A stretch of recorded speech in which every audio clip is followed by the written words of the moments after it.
आज कोरबा पुलिस ने अभी तक जो जब्त हुआ है और जिसका निराकरण न्यायालय से हुआ है, उसी आबकारी मादक पदार्थ के और उसका जो शराब था अंग्रेजी देसी, उसका नष्टीकरण किया गया है। आज करीब 2192 न्यायालय से जो प्रकरण निराकरण हुए हैं, उसमें से 21,372 लीटर देसी अंग्रेजी शराब का नष्टीकरण किया गया है।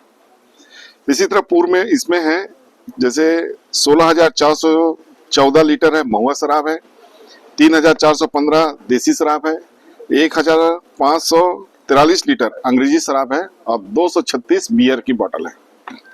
इस तरह से कुल 21,372 नष्टीकरण किया गया है। सर, देखा जाए तो पूरे साल भर में कितना लीटर नष्ट किया गया होगा? पूर्व में हमारे यहाँ पर जून में और अगस्त 2025 में करीब 11,715